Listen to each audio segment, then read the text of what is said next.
Indonesia memiliki target bauran energi baru dan terbarukan pembangkitan tenaga listrik pada akhir tahun 2025 sebesar 23% dan tahun 2050 sebesar 31%.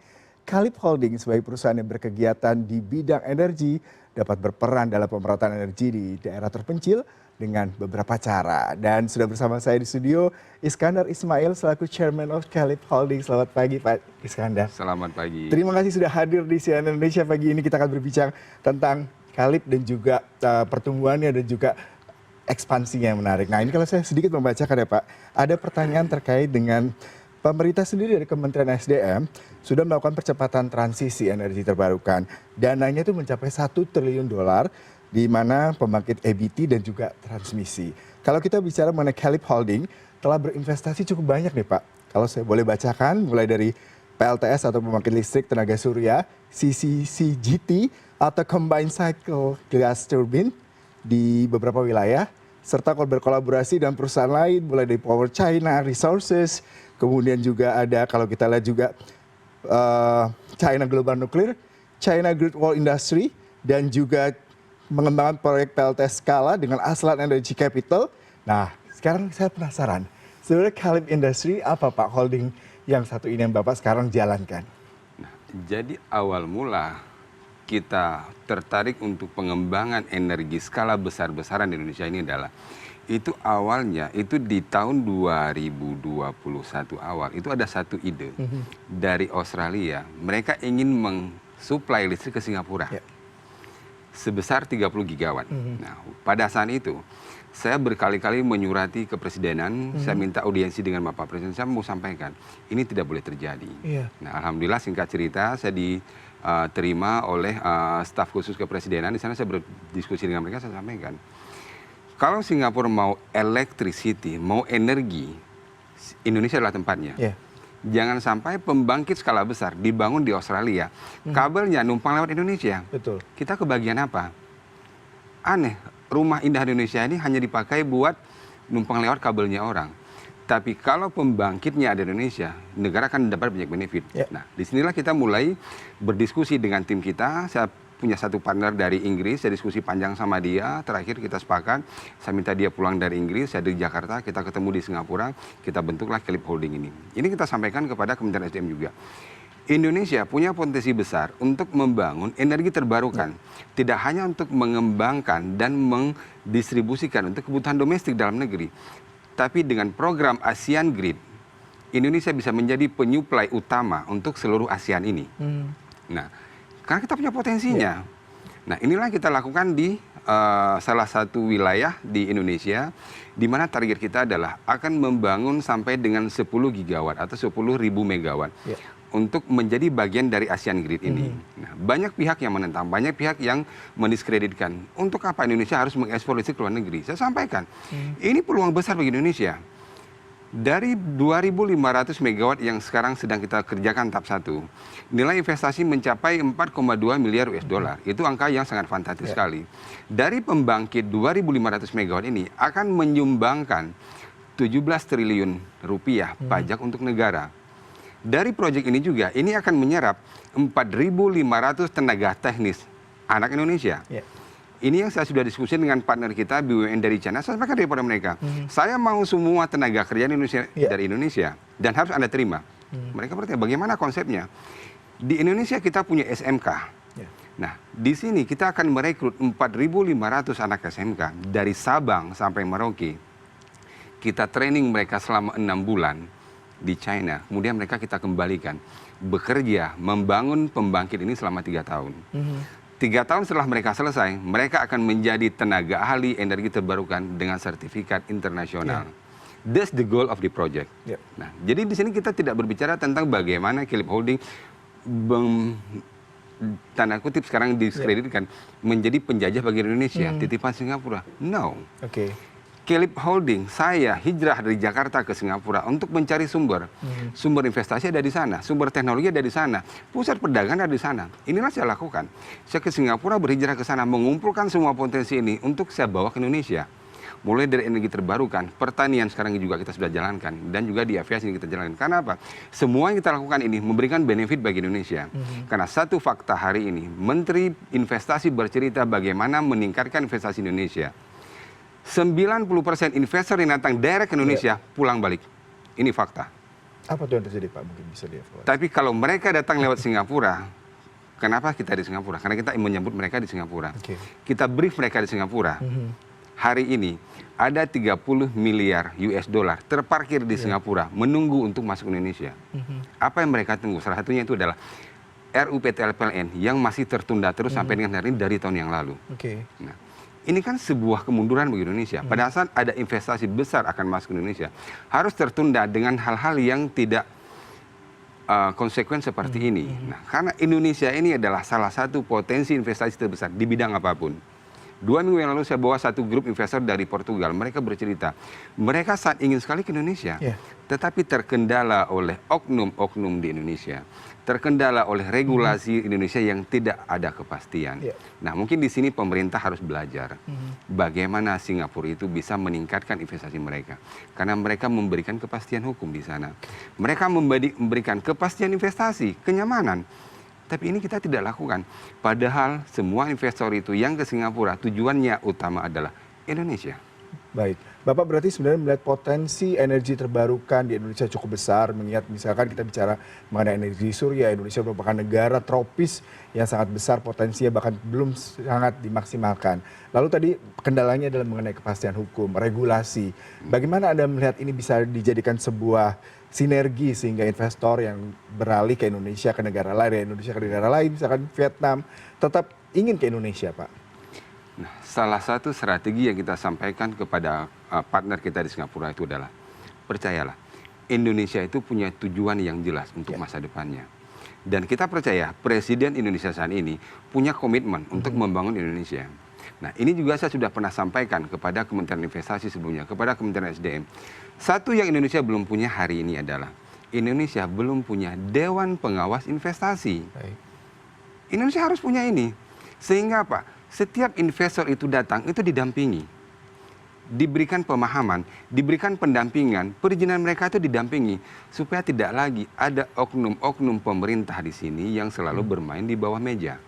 Ini yang membuat orang itu datang pergi lagi. Selalu setiap investor datang itu pertanyaan dua. Di mana saya tanda tangan, di mana saya ambil duitnya. Ini kan cerita klasik. Nah, Indonesia mau berubah, ya Indonesia harus berubah. Kalau Indonesia mau maju. Nah, ini kita bicara mengenai bisnis daripada Kalib Holding Industri sendiri. Investasi tidak hanya energi terbarukan, tapi juga pertanian maupun penerbangan. Nah, ini bagaimana bisa mensinergikan dari industri ke pertanian, dan nanti kita bicara mengenai aviation atau bisnis penerbangan. Kenapa kita berfokus ke 3 bidang ini? Karena 3 bidang ini adalah saling bersinergi. Nah, apapun judul pembangunan, apapun judul kemajuan teknologi, nyawa itu adalah energi. Ini hal paling sederhana. Nah, banyak daerah yang tidak bisa membangun hari ini karena mereka kekurangan energi. Nah, dan hari ini kita masih belum merdeka secara energi. Anda bayangkan, saya pernah datang di sebuah daerah. Kebetulan di hari itu sedang ujian akhir nasional. Anak sekolah naik ke atas bukit harus berjalan 3 km dengan menenteng laptop untuk mereka ikut ujian. Saya bertanya, kenapa pada ujian di sini? Oh Pak, di sekolah kami sinyalnya tidak sampai. Dan kami harus pakai laptop ini untuk dapat sinyal. Orang tua kami harus nyewa laptop untuk kami ikut ujian. Nah, ini kan perlu sinergi. Kementerian Pendidikan pengen levelnya naik, pengen semua serba digital. Tapi Kementerian SDM tertinggal jauh di sini. Nah, Kementerian PUPR ingin mengembangkan beberapa potensi-potensi infrastruktur. SDM selalu kalah di sini. Ini harusnya menjadi tanda tanya besar. Kenapa Kementerian SDM selalu kalah dengan kementerian yang lainnya? Nah, begitu juga dengan dari sisi untuk migas. Sekarang sudah ada teknologi untuk biomas. Ada teknologi untuk biofuel. Indonesia masih jauh tertinggal. Padahal Indonesia adalah salah satu negara dengan kebun sawit terbesar di dunia. Ini kenapa tidak dimanfaatkan? Kementerian SDM kalah lagi di sini. Nah, ada teknologi untuk green hydrogen. Di saat ini sedang marak di belahan dunia di Eropa dan Amerika. Korea dan Jepang hari ini adalah konsumen terbesar untuk green ammonia dan green hydrogen. Ini juga salah satu yang akan kita lakukan di salah satu proyeknya kita. Kita akan membangun plant hidrogen terbesar dengan suplai listrik dari tenaga surya sebesar 2.500 MW di tahap kedua nantinya. Nah, di sini kita ingin berdiskusi dengan pemerintah adalah, ayolah pemerintah membuka mata bahwasanya potensi Indonesia ini untuk meningkatkan ekspor itu besar sekali dari segi pertanian, dari sisi energi.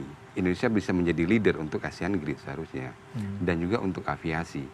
Indonesia ini harusnya adalah raja aviasi dunia karena karakteristik daerahnya kita di antara dua benua dan dua samudra. Ini anugerah luar biasa sekali. Tinggal pemerintah mau atau tidak memanfaatkan peluangnya ini. Memang tidak mudah, tapi kita bisa. Nah, Pak Iskandar sudah mulai menyinggung tentang industri aviation. Kita bicara mengenai industri penerbangan komersial di Indonesia. Indonesia Airlines, salah satu maskapai penerbangan yang juga dari Caleb Industry Holding yang akan dikembangkan di tanah air. Sejauh ini bagaimana Anda melihat bisnis peluang ini di Indonesia? Tadi Anda sempat menyinggung bahwasanya kita negara yang secara geografis memang membutuhkan penerbangan sebagai salah satu metode ataupun sarana transportasi. Bagaimana Indonesia Airlines memposisikan dengan persaingan existing maskapai penerbangan yang sudah ada, Pak? Nah, singkat cerita pada tahun 2021 akhir, saya ditantang untuk melakukan kajian tentang aviasi. Nah, di sana saya mengkaji, saya mempelajari, dan saya mengumpulkan beberapa tenaga ahli dari beberapa maskapai dunia. Info dari mereka adalah Indonesia ini punya potensi luar biasa. Kemudian saya mengkaji secara lebih mendalam lagi, ternyata benar. Industri aviasi ini sangat berkorelasi dengan industri pariwisata. Industri pariwisata Indonesia hari ini kita bisa bilang masih belum maksimal. Karena terbukti 2024 pariwisata Indonesia kalah sama Thailand. Revenue pariwisata Indonesia kalah dengan Singapura. Bahkan yang paling miris, 60% penyumbang wisatawan Thailand tahun lalu itu adalah dari Indonesia. Wisatawan Singapura nomor 1 dunia adalah China. Nomor 2 dari Indonesia. 2,6 juta wisatawan dari Indonesia ke Singapura. Dan wisatawan Indonesia menyumbang 26 triliun rupiah buat Singapura. How come? Kenapa bisa seperti ini? Apakah orang Indonesia sudah tidak betah lagi berwisata di Indonesia? Padahal kita punya segudang pariwisata yang luar biasa. Ini PR besar bagi Kementerian Pariwisata. Bagaimana supaya kita tidak lagi bocor di pariwisata ini dan juga di aviasi ini. Nah, salah satu kesalahan Indonesia saya pernah sampaikan kepada Kementerian Perhubungan di tahun sebelumnya adalah Indonesia terlalu banyak membuka gerbang internasional. Ini sebuah kesalahan. Contoh Bali. Maskapai asing dari seluruh dunia menuju Bali. Indonesia dapat apa di sana? Hanya sebagian kecil yang dibayarkan oleh maskapai tersebut. Apakah ada tenaga kerja terserap? Tidak. Berapa besar pendapatan pajak yang dibayarkan? Tidak banyak. Tapi bayangkan jika maskapai itu ada di Indonesia yang melayani rute internasional yang menghubungkan antara dua benua besar Australia, Asia. Indonesia adalah pusatnya seharusnya. Dan Indonesia bisa mendapatkan revenue yang begitu besar jika Soekarno-Hatta menjadi hub airport terbesar di dunia. Tapi hari ini kita kalah sama Bandara Changi, Bandara Dubai, dan Bandara Doha. Baik, kalau kita melihat industri persaingan commercial flight Indonesia cukup banyak. Tadi saya juga sempat bertanya ke Bapak, apa yang membuat Indonesia Airlines berbeda? Competitive strength apa yang membuat Anda bisnis aviation ini bisa menjadi salah satu yang dilirik di tengah maraknya persaingan juga dengan maskapai penerbangan asing maupun yang ada di tanah air sendiri, Pak? Jadi airline ini adalah salah satu bisnis yang paling seksi. Karena apa? Karena di sini akan berhubungan dengan banyak pihak, banyak sektor. Nah, di Indonesia Airlines dari awal saya ditantang, saya membuat sebuah studi ini dengan konsep end-to-end service, premium service ini, di mana kita akan menggabungkan konsep full service flight dengan private jet service yang kita kombinasikan. Inilah yang kita sebut dengan premium service. Ini adalah pengalaman baru. Meskipun layanan serba premium dengan harga yang masih sangat-sangat terjangkau, ini akan menjadi sesuatu yang sangat besar nantinya. Jadi kita tidak datang untuk menjadi pesaing bagi maskapai nasional lainnya. Justru sebaliknya, kehadiran Indonesia Airlines ini akan memberikan benefit yang luar biasa bagi industri pariwisata. Akan memberikan benefit yang luar biasa bagi maskapai nasional yang sebelumnya udah beroperasi di Indonesia. Tinggal bagaimana mereka membenahi diri supaya apa? Pada saat seluruh orang dari internasional kita bawa ke Indonesia, mereka berada nyaman di Indonesia dan melanjutkan perjalanan ke kota-kota lainnya dari Jakarta ini. Ya, ini saya bacakan maskapai Indonesia Airlines menargetkan target yang cukup fantastis, terbang di 48 kota, 30 negara dalam 5 tahun pertama ini targetnya Pak ya. Termasuk destinasi internasional seperti Singapura, Tokyo, London, New York, dan Sydney. Nah, bagaimana tadi Anda melihat peluang ini ya, mengingat memang Bapak katakan justru ingin memberikan banyak sekali kontribusi terhadap pariwisata Indonesia, kemudian juga pekerja SDM yang bisa direkrut di Indonesia Airlines. Bagaimana bisa menggambarkan ini sebagai suatu platform Anda bisa meningkatkan peluang bisnis aviasi Indonesia Pak? Nah, jadi gini, dari studi yang sudah kita lakukan, market kita itu hanya 40% Indonesia. Sisanya itu adalah market dari penumpang internasional yang selama ini numpang lewat Indonesia. Ini yang Indonesia nggak pernah sadari. Baik. Ada 77 juta penumpang dari Australia yang numpang lewat Indonesia setiap tahunnya. Kalau ini bisa dimanfaatkan, ini luar biasa pendapatannya. Hari ini Changi Group sedang membangun Terminal 5. Itu luar biasa besarnya. Karena mereka sudah menargetkan penumpang sampai dengan 80 juta penumpang di tahun 2030 nanti. Tapi bagaimana dengan Indonesia? Bagaimana kita menyambut persaingan untuk bersaing dengan bandara seperti Singapura, Changi, Doha, Kuala Lumpur. Dengan Kuala Lumpur aja kita kalah. Ini terbukti kemarin pada saat musim mudik. Ini boleh dicek. Setiap musim mudik, bandara Kuala Lumpur itu selalu ramai penumpang. Bukan orang Malaysia yang pulang kampung. Tapi penumpang dari Jawa yang menuju Sumatera seperti Medan, Aceh, Palembang, Padang, Pekanbaru, mereka lewat Kuala Lumpur. Karena tiket yang jauh lebih murah tadi ya Pak. That's why. Pemerintah membentuk Satgas untuk tiket. Tapi tetap harga tiket mahal. Nah, di sini pemerintah harus mulai berbenah diri. Nah, terakhir nih Pak, kita bicara mengenai tantangan dunia aviation. Ada berapa hal yang menarik? Mungkin dari harga aftur, kemudian kondisi geopolitik, banyak sekali kasus terjadi peperangan antara Ukraina dan juga Rusia waktu itu berpengaruh terhadap rute penerbangan, kemudian Hamas dan Palestina, Hamas dan Israel. Bagaimana Anda menjawab semua tantangan geopolitik, perang dagang juga untuk industri aviasi yang akan Anda jalankan berikutnya nih Pak? Nah, sederhananya adalah dunia ini nggak pernah baik-baik aja. Dari zaman dulu mau sampai kapanpun nantinya. Tinggal bagaimana di sini. Kita melihat setiap peluang ini. Contoh sekarang. Pada saat terjadi perang dagang antara Amerika dengan China, seluruh maskapai dari China dilarang untuk membeli pesawat Boeing dari Amerika. Ini kan peluang. Betul. Indonesia bisa hadir untuk menawarkan pesawat Boeing dari Amerika ini kepada maskapai Indonesia. Nah, kita termasuk salah satu yang dihubungi oleh Boeing, mereka ingin beraudiensi dengan kita, mereka ingin menawarkan pesawatnya mereka. Ya, kita bilang kita terbuka untuk berkomunikasi, kita terbuka untuk beraudiensi, kita terbuka untuk berkolaborasi dengan siapapun. Selama itu memang konsepnya adalah saling menguntungkan dan ini memberikan benefit bagi negara tentunya. Di mana beberapa waktu yang lalu Bapak Menteri Energi menyampaikan bahwasanya ingin mengimpor beberapa produk dari Amerika seperti oil and gas, seperti produk gandum dari Amerika. Ya kita juga bisa ikut bantu. Kita juga akan membeli beberapa produk pesawat dari Boeing ini sendiri. Dan kita sudah memulai diskusi kita dengan tim Boeing. Dalam waktu dekat Direktur Boeing akan datang ke Jakarta bertemu dengan kita dan kita akan berdiskusi secara lebih detail dengan mereka nantinya. Terakhir Pak Sikat, kapan mulai mengudara nih Pak Indonesian Airlines ini? Next step dari Indonesia Airlines itu adalah di akhir bulan Juni kita rencanakan kita akan lakukan soft launching di Jakarta. Tapi di saat yang sama kita juga sedang berdiskusi dengan dua negara yang saat ini juga menyatakan berminat dengan konsep yang kita bawa di Indonesia Airlines ini. Nah kita juga masih berdiskusi dengan otoritas dari dua negara tersebut. Selama program kita tawarkan pada Indonesia ini diterima dengan baik, selama yang kita tawarkan ini disambut dengan baik dan kita didukung oleh pemerintah, kita tidak akan kabur ke negara lain. Tapi kalau program yang kita bawa sedemikian rupa memberikan benefit bagi negara, tapi negara menutup mata, maaf kalau saya harus menyampaikan, Kelip Holding tidak akan berbisnis aviasi di Indonesia. Baik, sayang sekali waktu terbatas Pak Iskandar. Banyak sekali insight terkait dengan Kalip Holding. Saya pribadi juga baru mengetahui banyak sekali terobosan-terobosan tidak hanya energi terbarukan, aviasi dan juga pertanian. Terima kasih untuk perbincangan di CNN Bisnis pagi ini Pak Iskandar.